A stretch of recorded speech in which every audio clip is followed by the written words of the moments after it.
আয়োজিত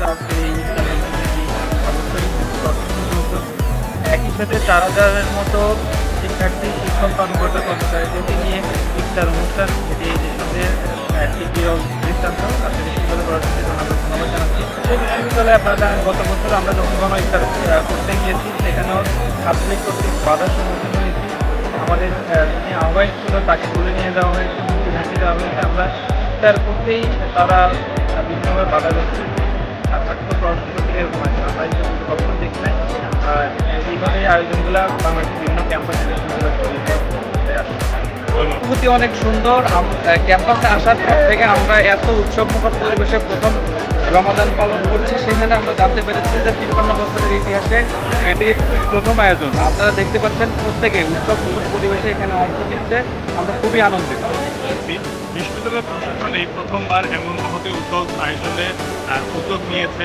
একই সাথে শুধু ছাত্রদের জন্য নয়, এখানে নারী শিক্ষার্থীদের জন্য আলাদাভাবে প্যান্ডেল করে ব্যবস্থা করা যায়। তো সেই জায়গা থেকে আমরা মনে করি যে বিশ্ববিদ্যালয়ের এই কাজে অবশ্যই প্রশংসার দাবিদার রাখে এবং আমরা আশা করব যতদিন পর্যন্ত ক্যাম্পাস খোলা আছে বিশ্ববিদ্যালয় প্রশাসন এই কাজটি অব্যাহতভাবে চালিয়ে যাবে। এটা আসলে ভালো চিন্তা থেকে চিন্তাটা মাথায় এসেছে আমাদের। আমরা একটা পরিকল্পনা নিয়ে এইভাবে করা যায় কিনা, সে পরিকল্পনাটা বাস্তবায়নের জন্য ফাইন্যান্সিংয়ের চেষ্টা করি এবং আল্লাহ ফাইন্যান্সিংটা ব্যবস্থা করবেন।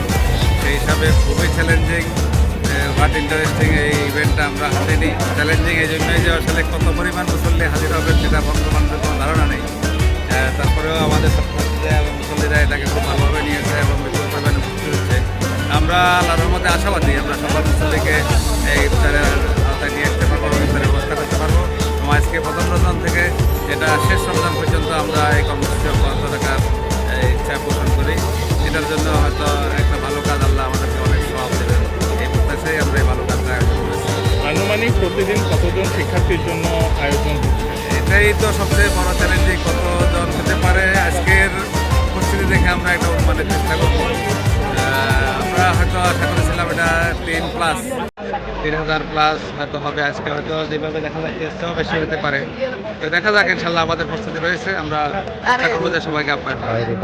এখানে কি শুধু রাজশাহী বিশ্ববিদ্যালয়ের শিক্ষার্থী বা না, এটা মুসল্লিতে যত মুসল্লি আসবেন সকলের জন্যই আমাদের এই আয়োজন। এখানে শিক্ষার্থী নয় সেরকম কোনো বিষয় নেই। এমনি মসজিদে যারাই আসবেন তারা মুসল্লি এবং এই মুসল্লিদের জন্য এই আয়োজন। সকালে এখানে এই সুযোগ পাবেন। আচ্ছা, ধন্যবাদ আপনাকে।